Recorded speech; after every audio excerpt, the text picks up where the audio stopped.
हिननि दोस्तनि जे ज़रिए आम ख़ास तक इहो पैगाम पहुचंदो जे मुंहिंजो फलाह आहे, भलाई आहे, इस्लाह आहे ऐं फ़ाइदो आहे। अलाह साईं सूरत मोमिनून में 23.12 में अलाह साईं जिन फरमाइनि था ऐं बेशक असां इंसान खे मिटीअ जी सत मझां पैदा कयो। मिटी मैदनियात उन जेका मिटी अॼु उन मिटी मंझि सभु मैदनियात आहिनि। लो, टामू, खोला, चांदी, सोन, कोयलो, वो मुकमल जेकी भी मैदनियात आहिनि उन मिटी मंझि उहा मिटी जंहिंमें तव्हांजो तेल, घासलेट, पेट्रोल इहे सभी मैदनियात आहिनि।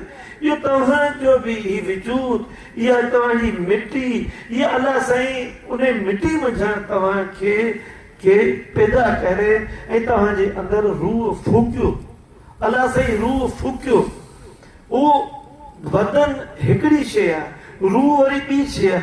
उन रूह ते बि आख़िर मुंहिंजा अचिबो त रूह छा आहे।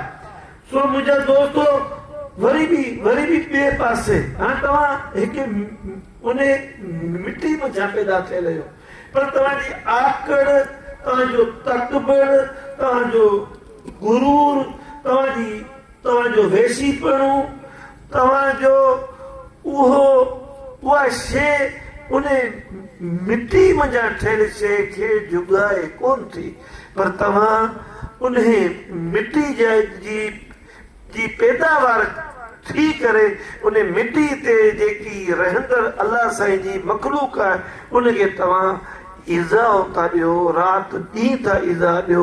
मनशियात जे करे ऐं ज़ख़ीरा अंदोज़ी जे करे, मिलावत जे करे, मुख़्तलिफ़ अहिड़ियुनि शयुनि जे करे तव्हां अलाह साईं जे उन मखलूक खे बि इज़ा था पहुचायो।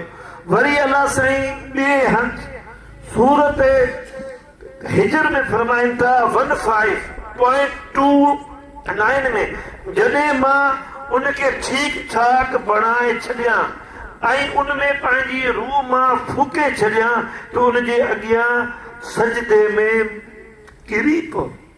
जॾहिं उहो आदम मुंहिंजो रूह फूकजी वियो त उन्हनि मलाइकनि खे बि चयो वियो तव्हां सजदे मंझि उनखे सजदो करियो, छो इन में मुंहिंजो रूह फूकियो आहे मिटी जो पुतलो, पर रूह मुंहिंजो आहे। अमर उनखे मुंहुं कयो आहे, हुकुम उनखे मुंहुं कयो आहे, अव्हांखे बि मुंहिंजो हुकुम आहे। इन मिटी खे तव्हां सजदो करियो। तव्हां अंदाज़ो करियो त इन मिटी, इन आदम जंहिंजा इंसान थियो, इनखे केॾो वॾो अलाह साईं मान ऐं मर्तबो ॾिनो जो पंहिंजे मलाइकनि खां बि सजदो थो करे। पर उते बि ऐलान शैतान ज़ाहिर थी थिए, उते बि उहो जेको इबादत में सभिनी खां आला हो, इल्म में भी आला हो, वो मलाइकनि खे भी पढ़ाईंदो, पर उते ऐलान शैतानियत थिए थो। जिते ऐलान इंसानियत थिए थी उते वरी ऐलान शैतान थिए थो। इहे ॿई रुख ॾी क़यामत तक जारी ऐं सारी आहिनि ऐं हलनि पिया पंहिंजे माशरे में, समाज में। 7 सालनि खां वठी इहा शइ बि जेका सो हलंदी रहे। इन आयत मझां मालूम थिए थो त इंसान जो वजूद 2 हिसनि ते मुश्तमिल आहे। हिकिड़ो बदन जंहिं मंझि मादी अंसर आहे, ॿियो अंसर रूह रब्बानी अमानत। हिकिड़ो उहा बदन जेको मादी अंसर आहे, जेको मिटी जी पैदावार आहे, ॿियो जेको रूह उनमें फुकजे थो उहो रब्बानी अमानत आहे। जेका रब्बानी अमानत आहे उहा वरी रब पाक पंहिंजी तव्हां खां वठंदो। बदन वरी मिटी मंझि मिलंदो ऐं रूह खे अलाह साईं पाण ॾांहुं खणी वेंदो। पोइ रूह जे पाकीज़ा आहिनि त उन सां पाकीज़ी वारो सलूक थींदो। जे रूह मंझि गंद ऐं किचिरो आहे त उहो गंद किचिरो बि उन्हनि खे उन पनिशमेंट जे ज़रिए उन मथां कढियो वेंदो जेकॾहिं उहो ईमान वारो आहे। उनखे उहे पनिशमेंटूं सज़ाऊं ॾेई उन मंझां उहे जेकी बि हुन दुनिया में कयूं उन मंझां उनखे कढी साफ़ करे पोइ वञी उन पाकीज़गी वारी जॻह ते जेको रखियो वेंदो। ऐं उते वरी बि अलाह साईं सूरत वतीन में थो फरमाए आयत 4.95 में बेशक असां इंसान खे तमामु सुहिणी बनावट ऐं बहितरीन जोर जग में पैदा कयो। ॾिसो केॾे ख़ूबसूरती में तव्हांखे नक उज़वा अखियूं तव्हांखे सलीको तव्हांजा वार तव्हांजा ॾंद तव्हांजे अंदर मच उन ते वरी अॻिते हली तव्हांखे उहे साइंसी हवाले सां तव्हांजे उन इंसान ही तव्हांजी जेका बॉडी जेका उन मिटी जी पैदावार आहे उन में अलाह साईं छा छा समायो आहे, कहिड़ो उन में इंजन रखिया, उन में छा छा जेको अलाह साईं जेको उन में जेको रखियो आहे। सो मुंहिंजी तव्हां इन मौज़ू खे थोरो हीअं सां हंडायो त तव्हांखे केॾी उन ख़ूबसूरती उन बनावट सां जेको आहे सो अलाह साईं तव्हांखे ठाहियो। तव्हां ते इहे अलाह साईं जूं महिरबानियूं आहिनि। किन किन वटि अखि कोन्हे, किन किन वटि ॾंद कोन्हे, किन किन वटि मथे में वार कोन्हे, किन किन खे वीचारनि जा पेर कोन्हे, किन किन जा हथ कोन्हे, पर इहे सभु अलाह साईं जूं नेमतूं आहिनि। अलाह साईं तव्हांखे ख़ूबसूरती सां तव्हांखे इहे शयूं ॾिनियूं आहिनि।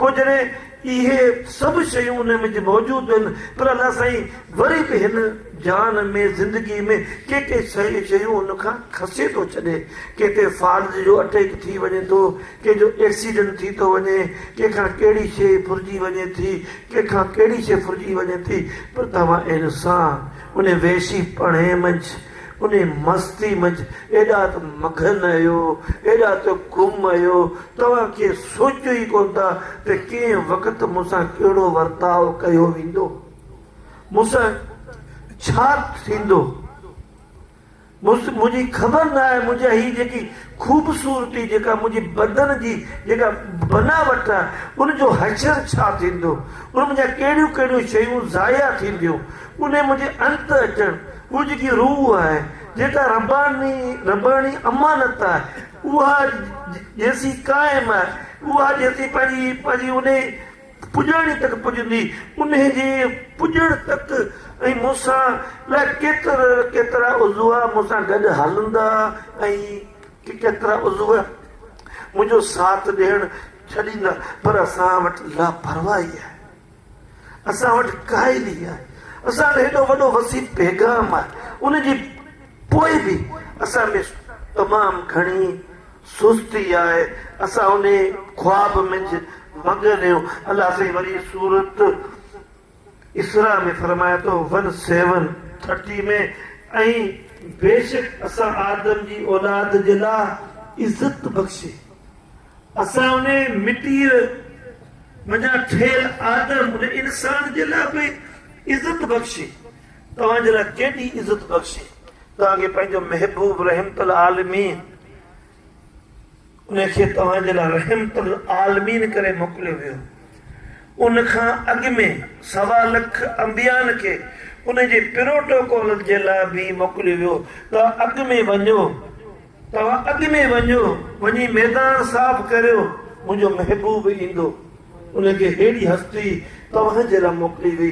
हीअ जेकी 1.25 लख इहे अंबिया अॻु में इहे सभु प्रोटोकॉल मुस्तफ़ा जे लाइ आया सल्लल्लाहु अलैहि वसल्लम जे लाइ। ही उनखे तव्हां सम्झो ही केॾी तव्हांजे लाइ अलाह साईं इज़त बख़्शी आहे जो तव्हांखे अशरफुल मखलूक़ात जो दर्जो अलाह साईं जी सभिनी जेकी बि अलाह साईं जूं मखलूक़ात आहिनि उन्हनि सभिनी में वधि आला ऐं तरीन तव्हां इंसान खे अलाह साईं ठाहियो।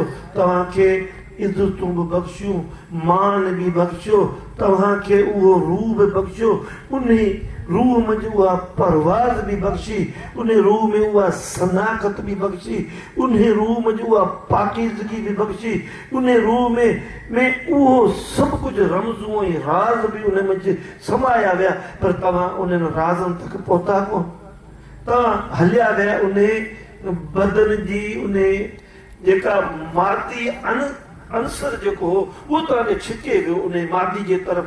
उहा जेको रबानी अमर हो, जेको रूह हो, उनखे पाकीज़ा तव्हांखे ठाहिणो हो, पर उनखे तव्हां पाकीज़ा तव्हां ठाहिण जे बरकस उन मादी अंसर खे तव्हां मज़बूत कयो, उन बदन खे तव्हां